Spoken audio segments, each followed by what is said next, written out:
Queridos amados, saúdo a todos com a gloriosa e santa paz do Senhor Jesus. Aqui me achego até vocês para trazer uma palavra da parte de Deus ao vosso coração. Hoje, mais um dia que nos alegramos, que o Senhor nos concede, quinta-feira, 9 de julho de 2020, e podemos dizer Ebenezer, porque diante de tudo aquilo que temos vivido, Deus tem sido misericordioso, Deus tem estado ao nosso lado e dado provas disso. Espero que te vá bem, a tua casa, a tua família, mas nesta quinta-feira gostaria de trazer uma palavra para a vossa meditação, para a vossa instrução, para o vosso consolo. É o que a palavra de Deus faz ao nosso coração. E queria compartilhar convosco acerca daquilo que nessas últimas horas Deus tem ministrado, Deus tem trazido ao nosso coração. Quero partilhar este pão, este alimento com você, faz parte da nossa comunhão. Amém? E o que eu gostaria de compartilhar com você, meu querido, meu amado, Igreja do Senhor Jesus Cristo, amigos e amigas, no qual irão serem ministrados por intermédio dessa palavra, é aquilo que se encontra em Romanos, capítulo 12, versículos 1 e 2 da palavra do Senhor, palavras tão profundas, tão maravilhosas, que Deus, por intermédio do apóstolo Paulo, ministra aos nossos corações. Onde lá, Paulo diz a partir do versículo 1 do capítulo 12 de Romanos: Rogo-vos, pois irmãos, pelo sacrifício de Deus, que apresenteis os vossos corpos como sacrifício vivo, santo e agradável ao Senhor, que é o vosso culto racional. Ou seja, Paulo aqui nos conclama, nos convida a praticar, a trazer diante do Senhor um culto racional, um culto coerente, um culto lógico, ou seja, um culto dotado de razão. E por que isso? Porque muitas vezes apresentamos a Deus culto que não agrada ao Senhor, não é verdade? Ou seja, nós até pensamos que estamos agradando ao Senhor, mas na realidade Deus não está se agradando do nosso culto, porque hoje iremos meditar um pouquinho acerca da palavra de Deus e vamos ver que o nosso culto só será coerente, só será lógico se nós estivermos verdadeiramente vivendo uma vida de acordo com a vontade do Senhor. Mas para que você tenha uma compreensão acerca de vontade, nós falamos muito de vontade. Vontade significa arbítrio, direito de livre escolha. Ou seja, quando Deus nos criou, quando Deus nos formou, a Bíblia diz que Deus criou o homem à sua imagem e à sua semelhança. Ou seja, Deus também capacitou o homem de vontade. Vontade está ligado à nossa alma, tá bom?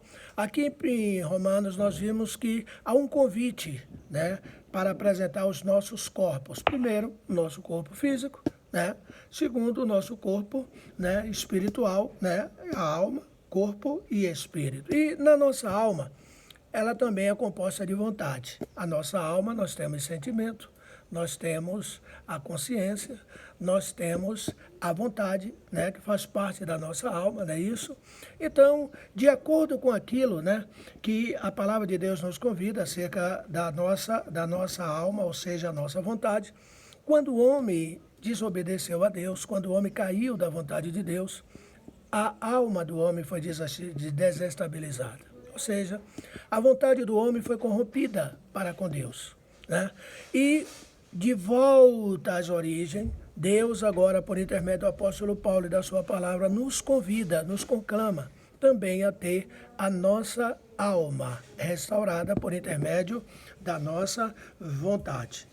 Lá em 1 João, capítulo 2, versículo 17, João diz assim: o mundo passa e a sua concupiscência, mas aquele que faz a vontade de Deus permanece para sempre. Ou seja, nós fomos conclamados agora a deixar com que a palavra possa restabelecer, restaurar a nossa alma, ou seja, a nossa vontade. Para que se cumpra o que no versículo 2 de Romanos capítulo 12, diz assim o apóstolo Paulo, concluindo essa palavra, para que ele diz assim: para que possais experimentar qual seja a boa, perfeita e agradável vontade de Deus. Mas como será que nós podemos conhecer a vontade de Deus para a nossa vida? O que eu posso fazer? Pastor, o que eu preciso fazer? E fica essa pergunta, que nós precisamos responder para nós mesmos. todos nós desejamos, anelamos, né? E viver o melhor de Deus, né? E viver uma vida, né? De agradável vontade para com Deus, que Deus possa se deleitar da vida que nós estamos vivendo. Mas nós vamos citar e tirar alguns ensinamentos, alguns pontos por intermédio desta palavra, daquilo que eu posso fazer para que possa vivenciar, eu possa conhecer, né, a vontade de Deus para a minha vida. Mas vamos começar aprendendo acerca dos impedimentos à revelação da vontade de Deus para a nossa vida. Se você quer conhecer a vontade de Deus, vamos ver o que é que impede para que a vontade de Deus seja revelada à nossa vida. Quais são os impedimentos, né, à revelação da vontade de Deus à nossa vida? Que muitas vezes nós estamos até, né, impedindo com que essa vontade maravilhosa, né, seja revelada à nossa vida. Paulo foi um dos que mais falou, apóstolo, né, sobre acerca da vontade de Deus, né, que tem que ser vivenciada na nossa vida, tem que ser trabalhada na nossa vida. A cada dia, quando a Bíblia fala acerca da mortificação do velho eu, ele também quis dizer que a nossa vontade tem que ser mortificada. E a vontade de Deus, que é boa, perfeita e agradável, né, ele fala até de renovação da nossa mente, olha aí, da nossa alma. Ela tem que ser renovada, ela tem que ser recriada, né? E tudo isso vai ser feito de acordo com a vontade que prevalece pela palavra de Deus. Mas vamos citar aqui agora alguns impedimentos, né, para que a vontade de Deus seja revelada na nossa vida. Primeiro impedimento, que nós precisamos rever, reavaliar a nossa vida, como é que nós estamos vivendo. O apóstolo Paulo, em 1 Coríntios, capítulo 11, a partir do versículo 26, ele disse lá que nós precisamos examinar-nos a nós mesmos para saber como é que eu estou vivendo, não é isso? Então, vamos ver aqui alguns impedimentos. E o primeiro impedimento que a gente precisa sondar a nossa vida, né, verificar a nossa vida, é que precisamos confessar e renunciar todo o pecado, conhecido e consciente, que porventura possa estar na nossa vida. Por quê? Porque o salmista, nos Salmos 66, versículo 18, ele disse assim: se eu atender a iniquidade, ou seja, o pecado no meu coração, o Senhor não me ouvirá. Ou seja, todos nós sabemos que o pecado cria barreiras, é um obstáculo que vai fazer um empecilho com que a nossa oração, a nossa comunhão, né? Nós não poderemos fazer nenhum contato, não teremos comunhão, não teremos intimidade, relacionamento, nada com Deus. Primeiro passo que nós precisamos desobstruir, sondar, verificar na nossa vida, é se há algum pecado na nossa vida. E se houver, a Bíblia diz que nós precisamos confessar, renunciar e nos arrepender. Esse é o primeiro impedimento para que a revelação e a vontade de Deus prevaleça na nossa vida. Segundo impedimento que cabe a mim e a você sondar, verificar na nossa vida, na verdade, é perdoar a todos aqueles que nos têm ofendido.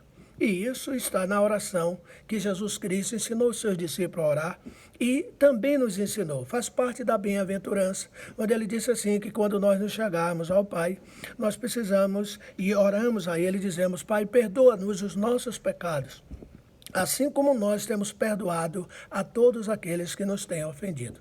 E no final desta oração, Jesus ainda arremata dizendo o seguinte: porque se nós não perdoarmos aqueles que nos tenham ofendido, também o nosso Pai Celestial não nos perdoará a nós. Esse é o segundo ponto, né, de impedimento, né, que nós precisamos, né, verificar na nossa vida, desobstruir a nossa vida, que esses são pontos que servem de impedimento à revelação da vontade de Deus sobre a nossa vida.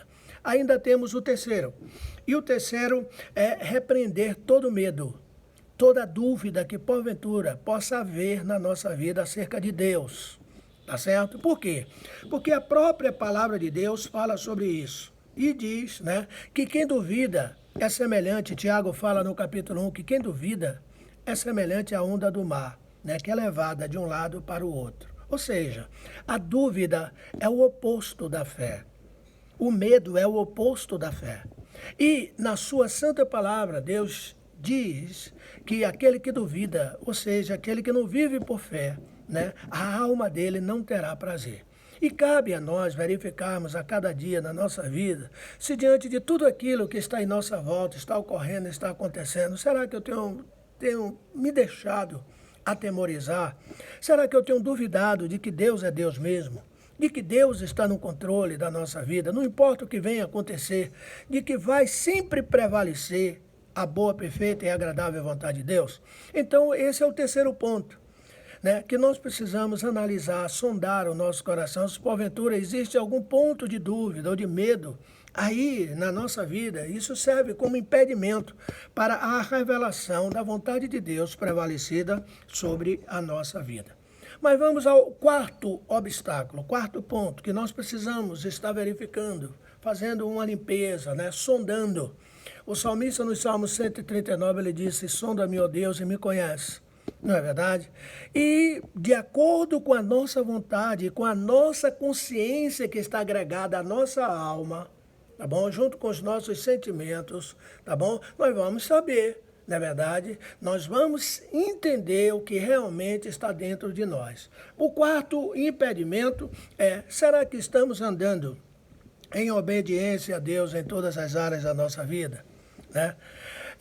Sempre temos ensinado e sempre temos dito que o nosso ABC é obedecer, né? Sempre o obedecer tem que vir na frente de todas as coisas. Mesmo porque a Santa Palavra de Deus diz que é melhor obedecer do que sacrificar.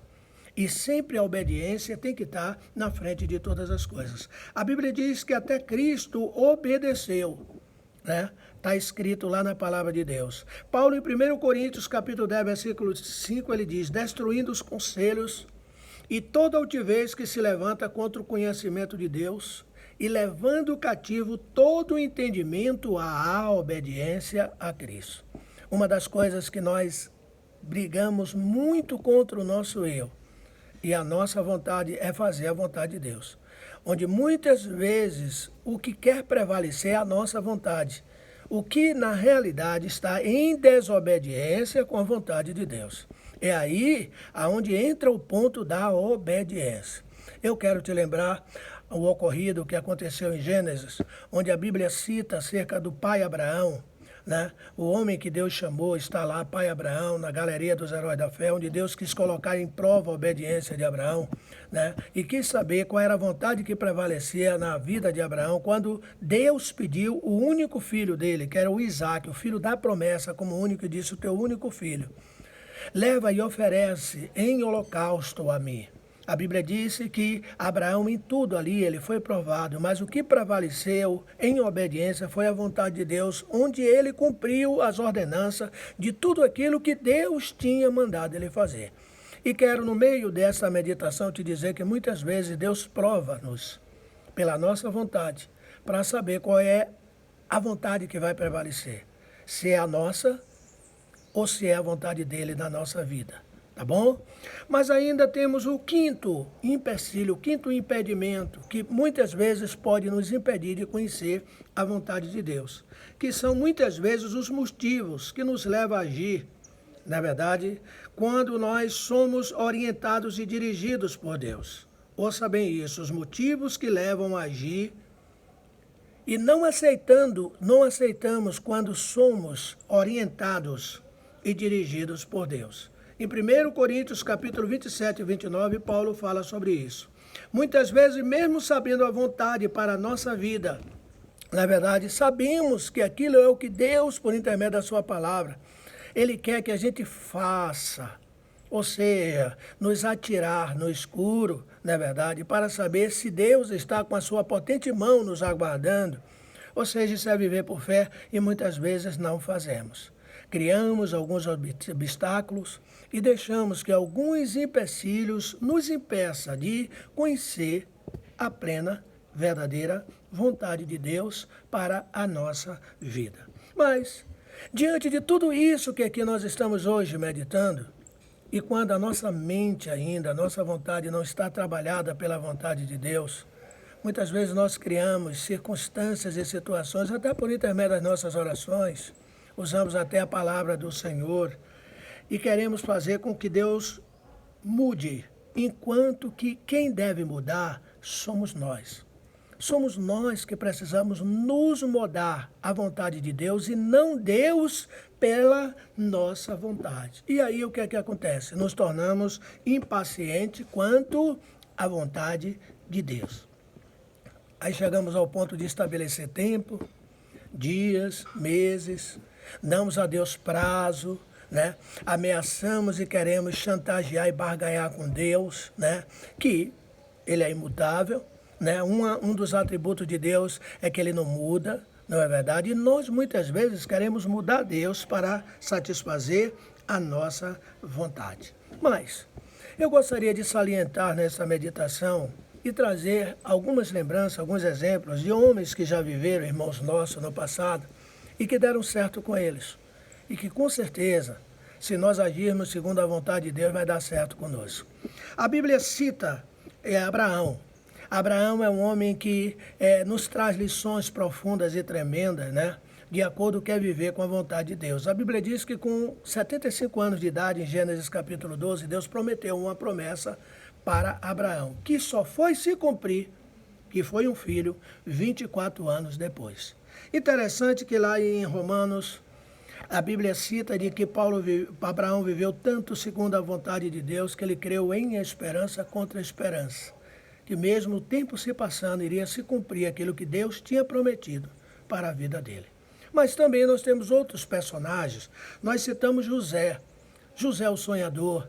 A Bíblia diz que desde o tempo onde os irmãos dele vendeu ele como escravo para o Egito, durou 17 anos para se cumprir a exaltação de José no Egito e ele ser proclamado governador do mundo, por intermédio do Egito.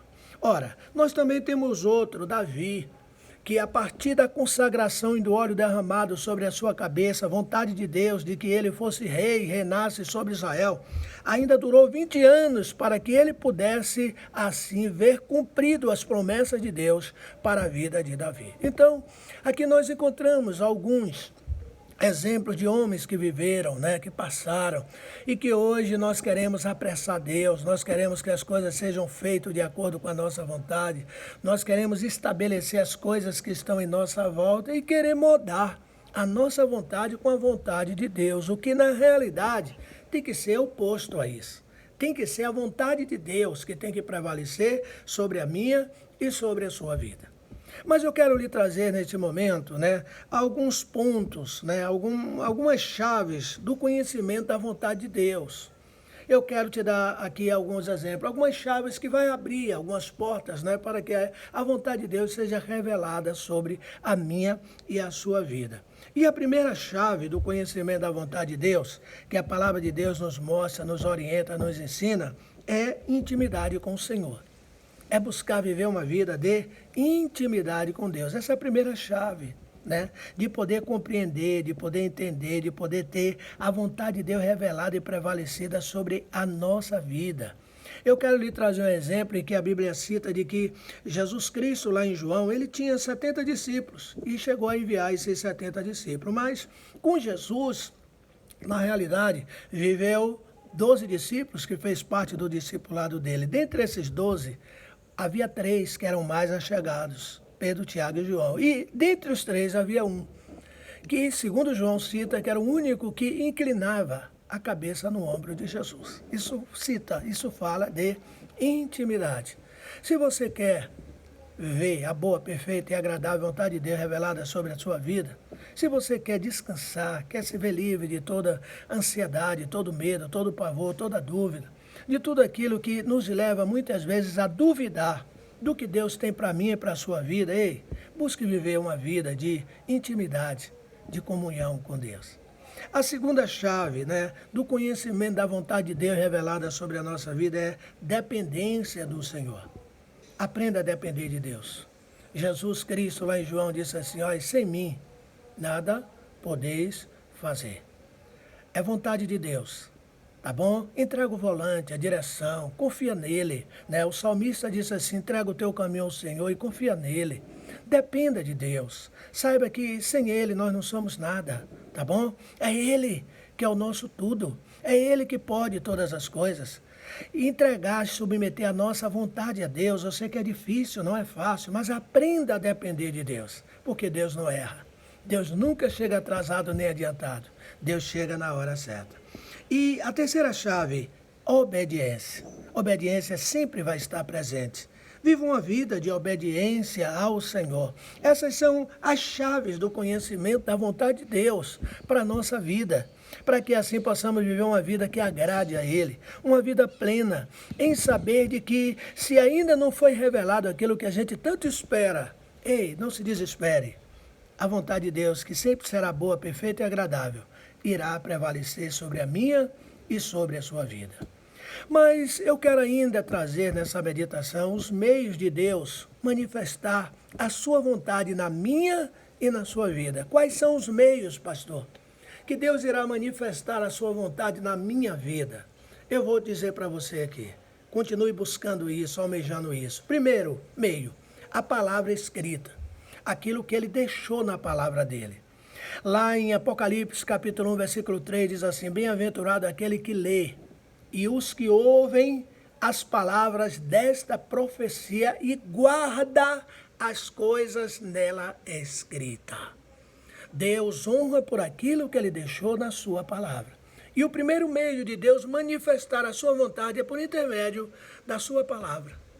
O segundo meio, convicção interior pelo Espírito Santo. Busque aquela intimidade que falamos há pouco aqui, a chave do conhecimento da vontade de Deus. Intimidade com o Espírito Santo, que ele vai trazer uma convicção interior de que muitas pessoas que estiverem em nossa volta vai pensar que não tem mais jeito, mas o Espírito Santo vai estar lá, tá bom? Dizendo, olha, estou presente. Então tenha no seu coração como meio a convicção de que o Espírito Santo, né, ele está no controle de todas as coisas da nossa vida. Ele é a força, ele é o poder que rege, que comanda, que dirige.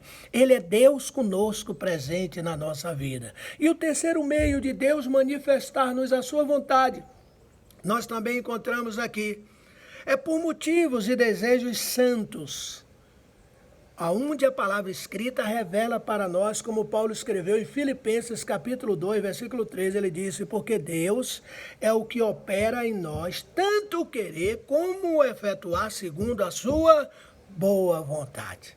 É a vontade dele em nós. Se quando o homem no Éden submeteu a vontade dele, que era de Deus, a Satanás e foi corrompida, agora com o último Adão, Jesus Cristo, vida, a nossa vontade, ela está sendo renovada, recriada, para se restabelecer o que é de Deus em nós, a nossa intimidade e a nossa comunhão. Amém? Há um detalhe que eu queria trazer para você, por meio de Deus se manifestar por intermédio da nossa vontade. É que muitas vezes, na verdade, nós imaginamos que o caminho de Deus são caminhos apenas de flores, pare de sofrer, não haverá lutas. Olha, o tempo todo nós viveremos em primavera. Deixa eu te falar aqui uma verdade. No caminho de Deus não há apenas flores, nem apenas alegria, mas também tem dificuldades e espinhos que nós teremos que passar. Paulo, lá em 2 Coríntios, capítulo 6, versículo 5, ele cita que a caminhada dele com Cristo aqui na terra, muitas vezes teve açoites, teve prisões. Paulo passou por isso.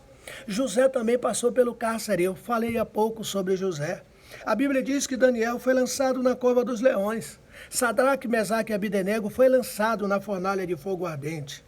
Ah, eu quero te dizer, não importa as circunstâncias do que nós tivermos que passar, se nós estivermos buscando conhecer a vontade de Deus para a nossa vida, nós iremos prevalecer em tudo aquilo que nós tivermos que passar. Olha, eu quero concluir esta palavra, te convidando a vir buscar a cada dia, viver uma vida de relacionamento com Deus. E que a vontade de Deus venha prevalecer sobre a nossa vida. Não importa as estações do ano que nós tenhamos que passar na nossa vida. Passamos por períodos de alegria, passamos por períodos de grande bonança, mas também passamos por períodos de tempestades, né? Passamos por períodos de dificuldades, mas eu quero te dizer, se nós buscarmos viver, né, pela renovação da nossa mente, a boa, perfeita e agradável vontade de Deus, eu quero te dizer que nós estaremos no caminho certo. Deus estará presente. Deus é Emmanuel, Deus conosco. Que Deus nos ajude, que Deus nos abençoe e que a cada dia nós possamos estar deixando nos conhecer, revelar a vontade de Deus para a nossa vida. Deus abençoe o seu lar, Deus abençoe a sua casa, Deus abençoe a sua família. Que a cada dia a vontade boa, perfeita e agradável de Deus se revele, se manifeste sobre mim e sobre você. É isso que Deus espera de mim e de você. Isto é o poder da palavra de Deus manifesta na nossa vida. Shalom Adonai, que Deus abençoe a todos. Quero te convidar para no próximo domingo, nós estaremos